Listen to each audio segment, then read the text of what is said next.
Well, good day, everyone, and welcome to a second part of our investigation into AI and human biases. Today, Iain Clacher has come back to give us a different perspective. So rather than all too inhuman, he's looking at all too human.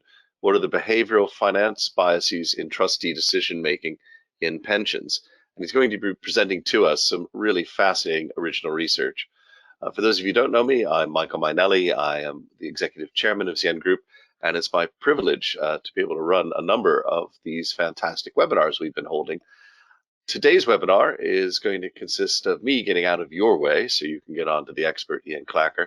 Iain's going to talk for approximately 20 to 25 minutes, and we've got lots of time for questions and answers. He's going to be presenting some particularly good research that I think you'll want to pay attention to, and hopefully you will ask questions using the question facility on the GoToWebinar system on your screen. So just type those questions in and I will field them to him. Meanwhile, I must thank our sponsors, without whom these sorts of events would certainly not be possible. We're absolutely delighted that they're coming on board. In fact, we have a new sponsor as of today, Crown Agents, who've decided to come on and help promote this series. One of the great things about it is that our sponsors give us a tremendous range of freedom across all fields of technology and finance. Anyway, over to you, Iain. All too human behavioral finance biases in trustee decision making. Thank you, Michael, and thank you everybody for attending. So if we can go to the slide, thank you. The first thing I've got to acknowledge is this is a funded project from the Institute and Faculty of Actuaries. So the Actuarial Research Centre sponsored myself, Peter Ayton at City, Volker Thoma at the University of East London, and also commissioned some work from Ipsos Mori to make this project happen. The project's split into two bits where myself, Peter and Volker have been doing decision science, behavioural finance, behavioural economics, experimental work with trustees, and Ipsos have been doing ethnographic work, which is very interesting too. And we think that the project will probably be launched and finished later in the year. Obviously, it's all fallen a bit by the wayside given everything that's going on. And the other people we have to acknowledge is Aon. So I've worked with Aon on and off on a couple of projects around trustees, and they very kindly have supported us on this by giving us access to the trustees again. So next slide, please, Michael. So I think the first thing that's probably worth emphasising is there's a trend towards overplaying behavioural biases. So everybody's going to look at the world differently. Everybody is going to have different wants and needs and perspectives. And I think too often people look at behavioural biases and go, oh dear, there's a behavioural bias. This is the end of the world as we know it. Whatever shall we do? And the reality of that is there are lots of things that are cognitively challenging. And so if you look here, we have the Ponzo illusion on the left, which is the two black lines, and the Ebbinghaus illusion, which is the two dots. And the point of these is to show that we have biases that are things that trick us. And so in the Ponzo illusion, those two black lines are actually the same size, and in the Ebbinghaus illusion, those two blue dots are actually the same size. And we don't see these things and panic about our ability to navigate the world and walk down the street or drive a car or fly an aeroplane or whatever else. And it really applies the same when we see behavioural biases in things like finance. So they're indicative of something, but they're not actually telling us something that we have to rip up the rule book and start from scratch. We should be aware of them, and we should probably adjust how we do things, taking account of some sort of awareness of them. And this is another one. This is a Muller-Lyer illusion. And so if you look at A and B looks like the vertical line is longer, when actually it's the same size. And we can play about with this more. So if we go on to the next slide, please, Michael. We can then think about how we could add perspective to these things, and what we see is these are flat and they look very different in terms of the perspective. So I think a very important starting point here is understanding biases is important, and there are lots of ways in which they manifest themselves, But the reality is we have to be very cautious about throwing everything out, because we can navigate most things with bias being present. So can we go to the next slide, please? So this is one of the first parts of this project, was to undertake a literature review. And what we wanted to do was think about the situation that trustees find themselves in, and whether or not there was any behavioural research outside of finance, or even within finance for that matter, where the kind of context that trustees make decisions in is known. And so we did a paper, it was published in the Review of Behavioural Finance, and what we realised was there's a strand of research within decision sciences that looks at what's called a judge advisor system. And actually this is a judge advisor system because I know quite often it's around actual judges in court, and so you might get an expert witness. And so how does the evidence presented by expert witnesses influence decision makers? And judges have been found to egocentrically discount the advice that they receive. And so there is a real tension between the information that is presented and given as evidence and the final decision that's made. And actually, a lot of the things that were present in this setting also probably apply to trustees. And so there is something around when decisions are queued and they're not independent. So if the choice set is presented before a decision is made, the presentation of that choice set cues the decision, and so it's potentially not independent. There's also things around diffuse responsibility. And so if you think about trustees making decisions as a group, no one trustee is going to be held responsible for any decision that's made. And so the liability of trustees probably extends to the group rather than themselves. So that influences potentially how decisions are made. Again, when a task is complex or important, different weights are given to the advice. So if something is extremely difficult, then you're more likely to weight the advice. When the advisor is confident and articulate, so when we think about the types of people that trustees will interact with, investment consultants, fund managers, actuaries, they are going to fall into the category of being confident and articulate. And that also then has an influence on how that advice and expertise is received. And again, when advice is paid for, so trustees have consultants, and it's right that they do, but when you pay for something, you're more likely to use it. And so that again can influence the way in which a decision is made. So if you pay for the advice, why would you not take the advice? And again, it's not to say that because all advice is paid for, all recommendations are taken. And likewise, it would be a very odd situation where advice is always paid for, but never ever listened to.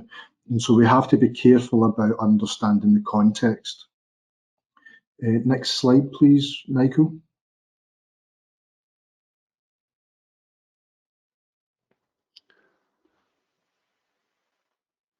Is this the one on surrogate decision making, Iain? Oh, sorry, yeah, sorry, it jumped very quickly there. So the other thing we have with trustees is that they make what's called surrogate decisions.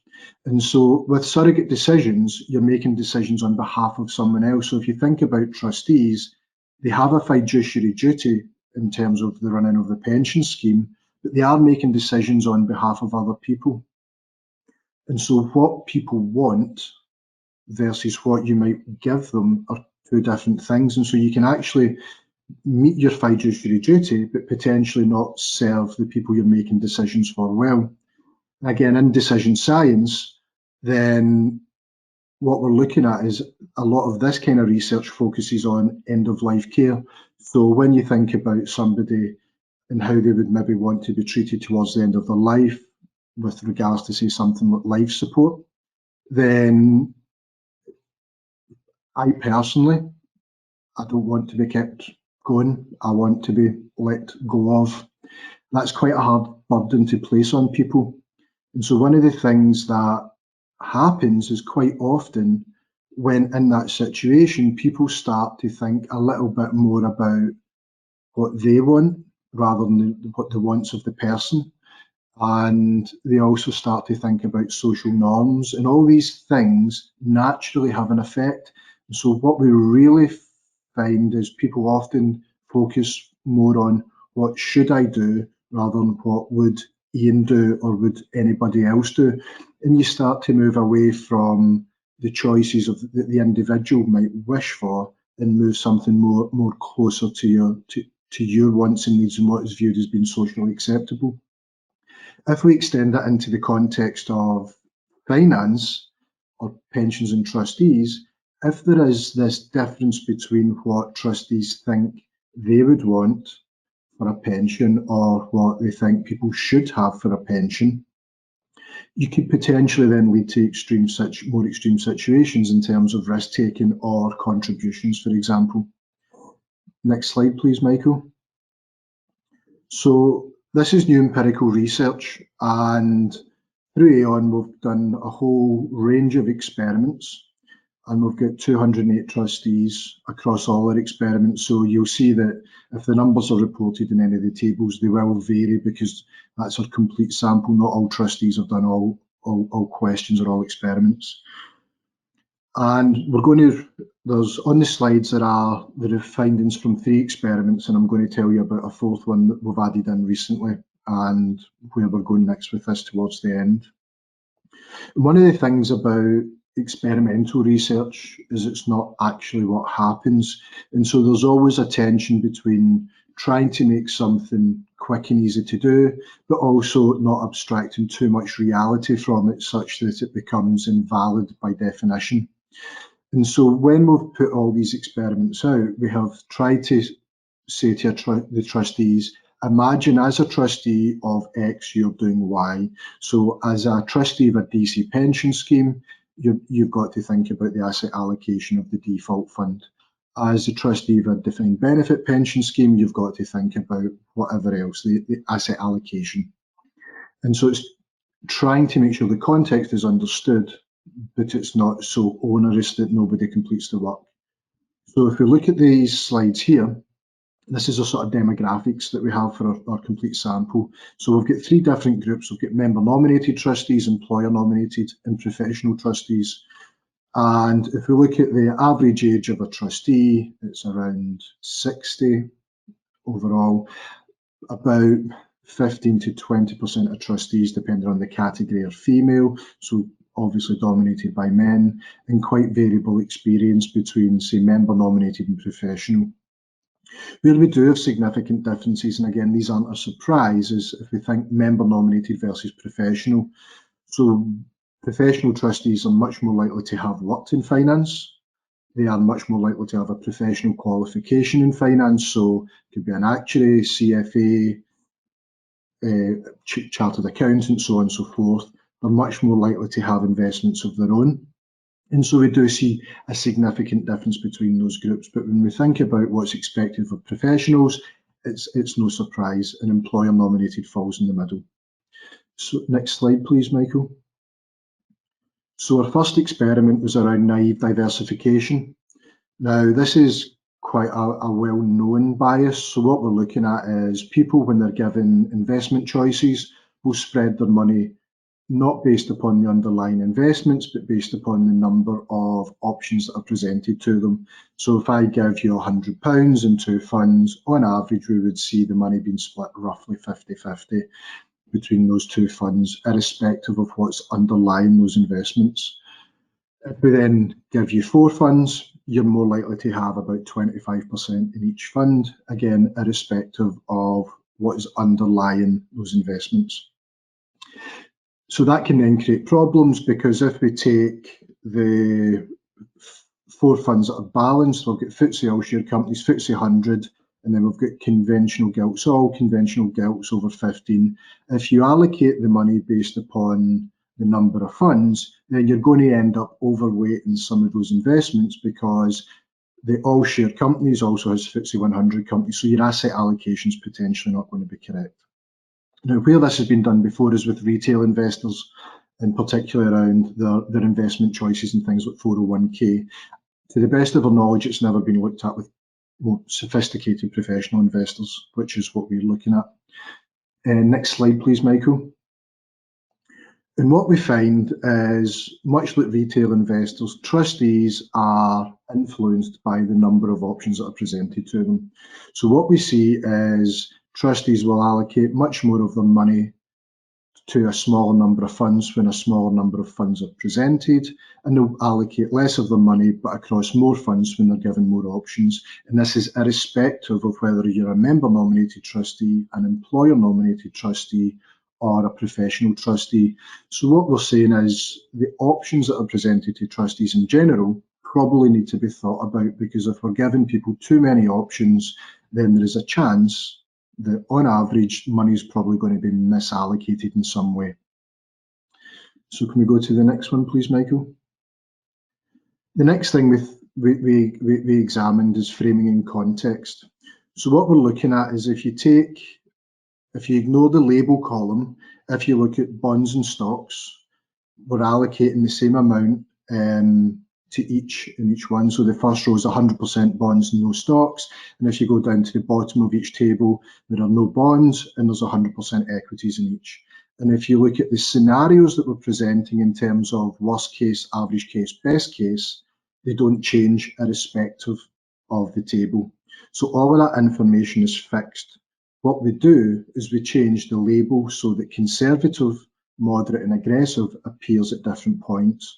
So in the first table, conservatives 50% bonds, 50% stocks, and in the second table, conservative is 90% bonds and 10% stocks. So what we're trying to test here is if trustees are influenced by extraneous information menu options. So can you go to the next slide, please, Michael?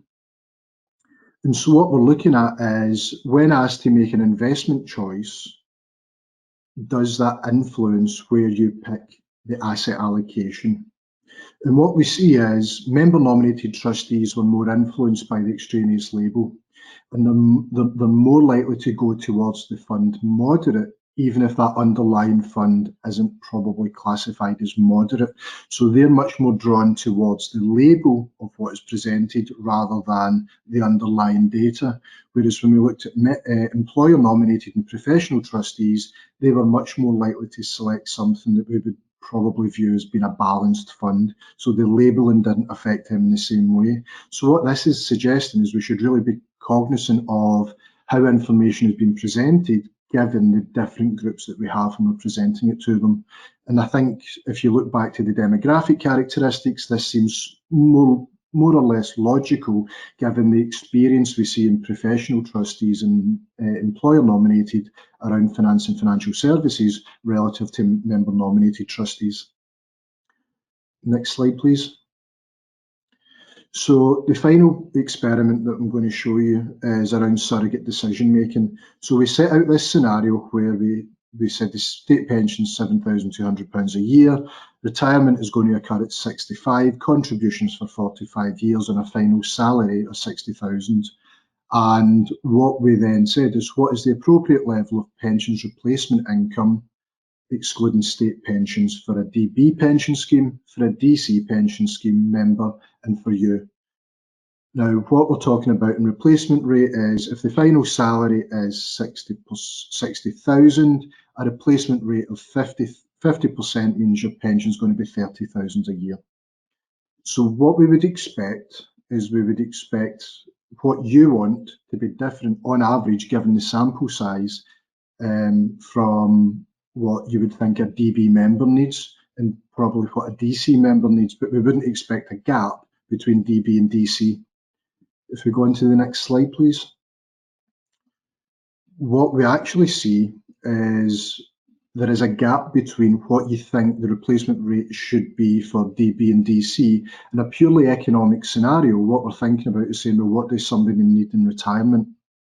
Why there is a gap between DB and DC is not logical. So we have to really think about what could be driving that. And what we seem to find is trustees report replacement rates that are much closer to what they would want for themselves. And so we're seeing that surrogate bias. So actually I'm thinking about what should that person get it versus what I get, and it draws me much more closely towards what I would like rather than what that person should get. The other thing that we see is the gap between DB and DC. In a purely economic sense, that shouldn't exist. That gap makes no sense, and so we think that's a legacy problem where the DB hat and the DC hat that trustees often wear hasn't really caught up to some extent. So DB's always been a higher, more generous pension, but actually there's no reason why with some sort of target date fund type scenario that the pension that somebody should receive would be the same out of DC in terms of a replacement rate. Can we go to the next slide, please, Michael? Yeah, so before I get through the conclusions, the other experiment that we've now run around surrogate decision making is to ask individual members, what is it that you would like in retirement? And what individual members would like in retirement is around a 40% replacement rate. Where we then have a problem is trustees are targeting between a 50 to 60% replacement rate depending on DB or DC. And so we have this gap now between what people would like and what trustees think they should have, which is in part driven by whether or not it's in DB or DC, and also the trustees' own experience. This has quite big consequences because it means what members think is appropriate is about 40%, what they would like is about 40%, and this actually comes out quite close to the Pensions Commission number in terms of private pensions. So that has two consequences. It means either trustees are going to be having to ask for higher levels of contributions to achieve that target, or they're potentially running more risk in the portfolio than is required, so they're trying to sweat the assets harder. And so these biases have consequences, but being aware of them is quite important. So conclusions are trustees make decisions in an environment which we've not captured here, but we are very much aware of, and try to position it as close to that as we can without actually being in the room. And so most behavioural finance research looks at retail investors, we look at institutional. And so it's very rare, there's very limited work doing this, so the contribution is significant.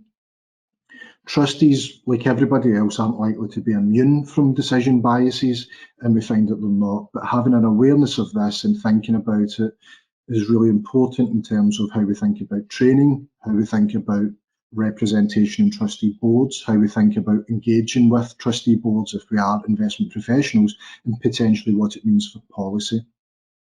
Next slide, please, Michael. I think again, some of this will seem very obvious, but I think the point is the evidence base didn't really exist, and we've started to create that evidence base. Trustees exhibit biases in general, but the extent to which those biases are exhibited is considerably lower than retail investors, and I find that quite reassuring. So trustees are definitely more sophisticated than the average person you meet in the street. There is a split between member nominated and professional trustees, and again, I'm not concerned about that to the extent that professional trustees have a higher burden of responsibility and level of qualification than member nominated. And I am very much of the opinion that the member nominated contribution isn't and shouldn't be solely around investment capacity and expertise. And so the fact that we see this split, I think, is not unexpected, but I don't think it's a major issue, particularly now that we're starting to understand it a bit more. All trustees, which is important, not just member nominated, displayed naive diversification. Some trustees are influenced by extraneous information, and most trustees are then projecting what their own preferences when deciding for members, and that's potentially problematic. Next slide, please, Michael.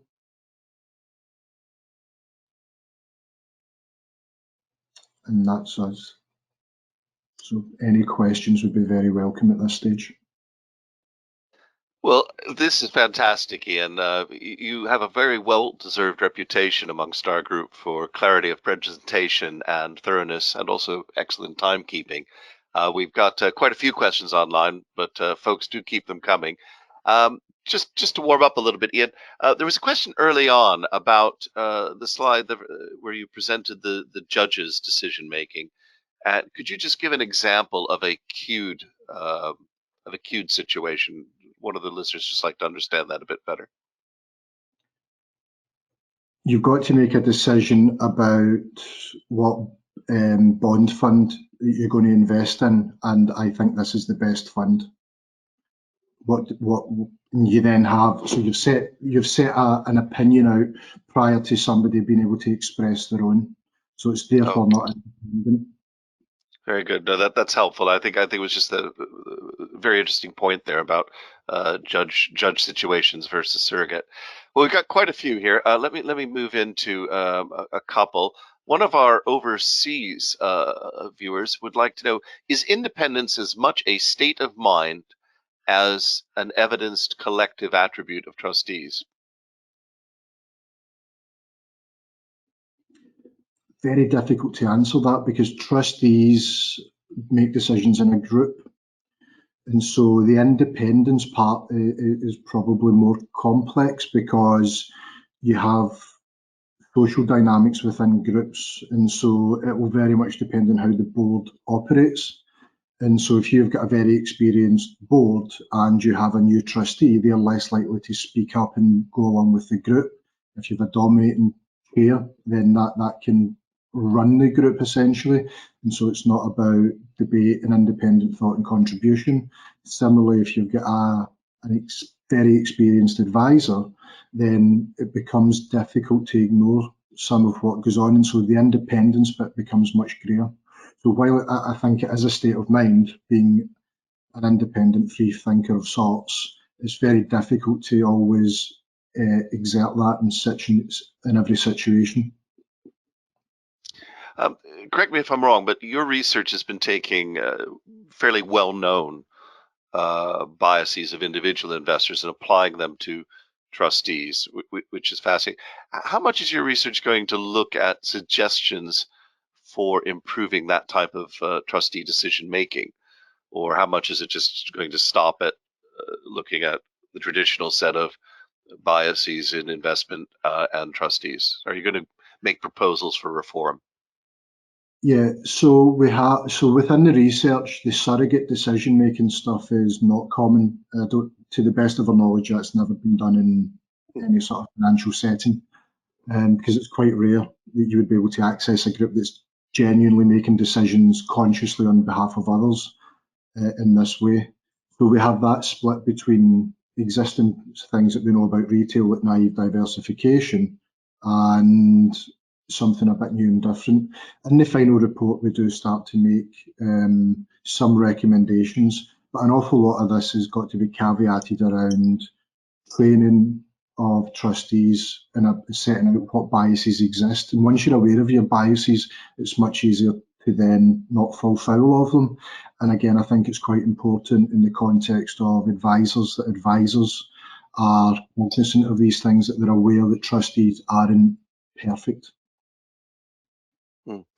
Another question leading on the surrogate. Do member-nominated trustees in reality view themselves as much as delegates as trustees?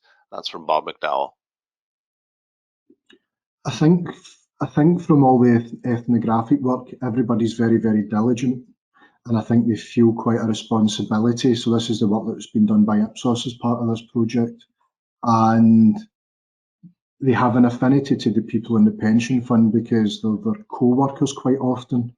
And so I do think that surrogate effect is there. They are responsible and they feel that responsibility. And I think that's quite important because a dispassionate and disconnected group making decisions might arrive at quite different conclusions. And so that's why I think the member nominated aspect is crucial in making sure that decisions are made with a balanced mix of views, because the purely financial perspective might lead to a bad outcome.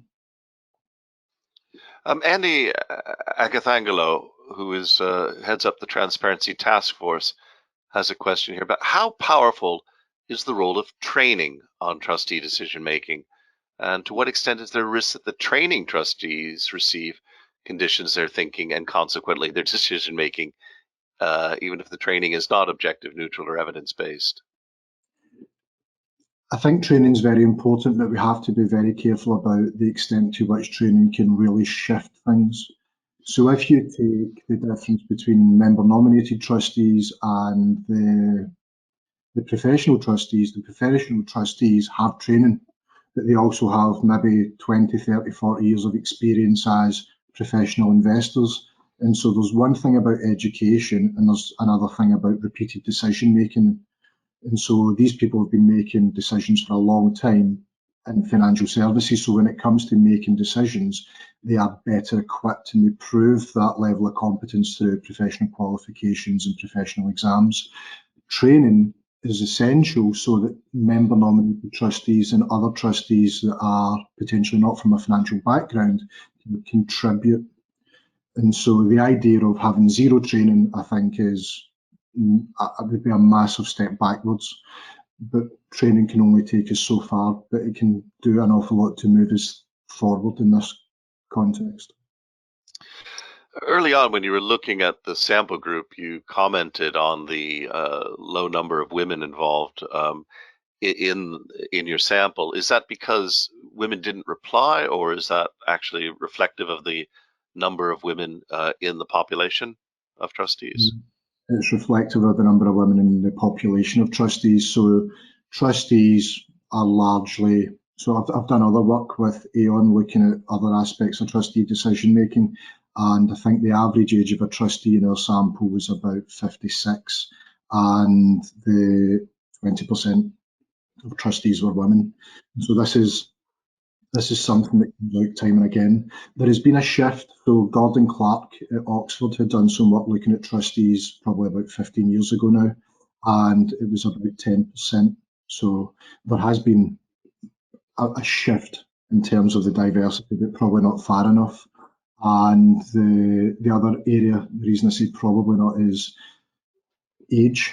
The age profile of trustees is very, very skewed. So if you want cognitive diversity on boards, then demographics like sex don't really get you far enough. You also potentially want different age groups as well, probably different ethnicities, because everybody's going to have different lived experiences. And so if you want to improve the quality of decision making, then these are the types of things we would want to see. Eric Tracy, who has spent a lifetime trying to help boards of trustees make better decisions, asks, following this line of argument, do you have any evidence on the difference in biases exhibited by trustee groups with different gender behavior, or has that not been possible so far? We've not looked at it, and it's too small sample. We just don't have the numbers to do anything that would be robust. So anything we observed would be spurious because of sample sizes. It's amazing looking at the question chart here at how the audience is interweaving with each other. I've really got three questions, and they're all really around your thoughts on trustees. So the first one from Catherine Bacon: as a non-financial trustee and not a pensioner, I was wondering about the weight given to the leadership team, including the CEO and the CFO. So within the employer nominated trustees, then we can't really strip out those types of roles. We just say, are you the employer nominated? But there is evidence. It was in the Financial Analyst Journal around 2007, I think, that looked at asset allocation strategies. Coco and Vulpin or something, I can't remember. And what it found was that where there are more employer nominated trustees and they are in these senior leadership positions within the firm, then that does have a bearing on the decisions taken by trustee boards. And so I think you see more aggressive risk taking at that time. I think that would probably have changed now, but at the time that was what was observed, I think, for FTSE 100 companies. You can't, although it's been recorded, please don't quote me on that. I can get the paper to Michael if anybody's interested.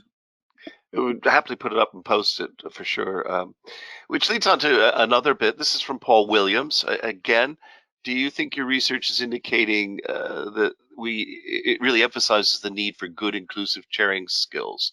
These tend to be ignored in favor of specialist expertise. Yeah, so I think the chair has a fundamental role, and we will all have sat in meetings where there is a chair and there is a full process for decision making, and we know what that feels like. And we will all have sat in meetings where you know you're in a meeting that's been chaired well and it's inclusive and it's a proper process. And by virtue of that difference, then the chair clearly has a role. And so I think that really is fundamental to making this more effective. And another question, again, related to your thoughts on trustees. This is again from Bob McDowell. Do you have any research conclusions on the ideal duration for the role of a trustee? And do your views differ between trustee type professional members, between professionals, member nominated or company appointed? So I think the challenge is having trustee experience. You would want lots of experienced professional trustees. You might want somebody that's got 15 years of experience. That doesn't mean they've got 15 years of experience with your scheme. The problem with all of this is the project planning paradox. Probably the time that you're the most able to be a trustee is the time you're just about to step down. And so it's very difficult to answer that. And what you also don't want is entrenchment. So there is clearly an optimal around this, but what it is very, very hard to arrive at. And you're not going to be able to get a trustee should only be in post for 7 years because that's optimal, because that would be on average. And by on average, then the variation of that matters considerably. Yeah, it's very interesting. This as you're moving into social dynamics, where in fact some of these averages are misleading, aren't they? I mean, in fact, you might say, "Where is your trustee who's been here for 15 years?" Oh no, on average it's 7. Well, no, but it's a team effort, and where's your trustee who really has no clue what's going on? Oh, we don't want somebody like that. Well, actually, you do. This is this is the naive questioning element. Yeah. Um, you may or may not wish to comment on this, but there is a question here. There's been a very definite scope creep in the definition of fiduciary duty through judge-made law. And would you like to comment on this scope creep? It's very difficult because an awful lot of what we would like people to do versus what happens is doesn't bear out in the real world. And so an awful lot of the scope creep is very, very well intended, but ultimately it's quite an onerous burden on people who have been doing their job well. And I don't have a good solution for it. So by increasing the duties, it also probably increases expectations too, because the duties that are in there are higher. And so I think it's a very fine line, and there's no good answer for it, because we don't want fiduciary duties to be weakened, but probably we don't want them to be so onerous that nobody wants to be a trustee. Mhm. Got time for just two more areas of question I'd like to pursue, if you don't mind. One is I've personally been doing only a little bit of work on panel decision making, which is sort of what this is about. So it's like a panel of judges as you opened with, as opposed to an individual judge. And the settings for these are again social settings where there are no independent decisions, which is interesting because if you look at Surowiecki's book on the wisdom of crowds, one of the very first of his 4 principles is the decisions must be independent. And therefore there's so much queuing going on about who's doing what. I happen to sit on a board where we have panels that are formed to make assessment decisions. And 2 things that I've proposed and we're exploring are, one is that the youngest member of the panel, not in age, physical age terms, but in newest to the panel, gets and has to speak up first. Actually has to give their opinion first so that they're not influenced by the elder ones. And the second thing that we're trialing is the idea that that will obviously mean that the last person, when both are implemented together, the last person is the eldest serving member.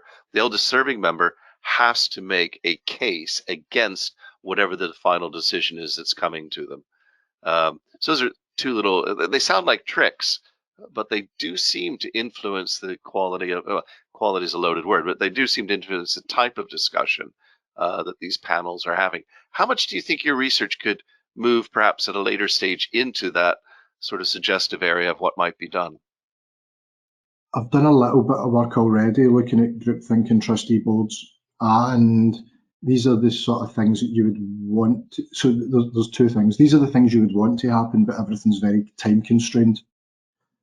And so I think some of this, there is business as usual decisions that don't need that, but I think there's probably some really substantive decisions that will really need that kind of process, and it's how you then fix decisions that are business as usual that require very little discussion and debate because they're low risk or low impact, and then decisions that are really substantial where you want to make sure that you get that level of debate, discussion, involvement and engagement. And so I think you've got to think about the decisions more than anything else to do that effectively. And I think that applies to trustee boards. I mean, your research is just fascinating and really, really important.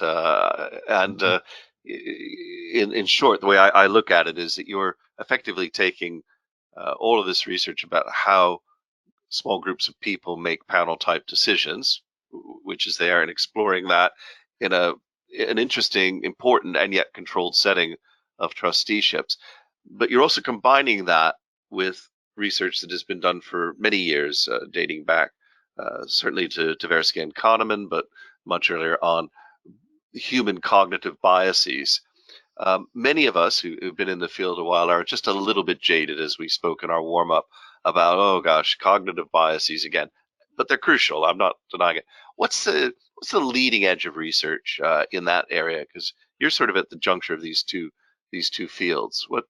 What would people get excited about?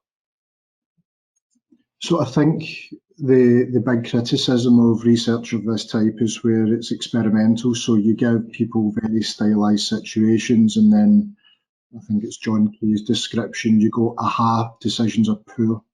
And actually that's useful because it allows you to identify a potential problem. So does this thing happen? Is there a bias here?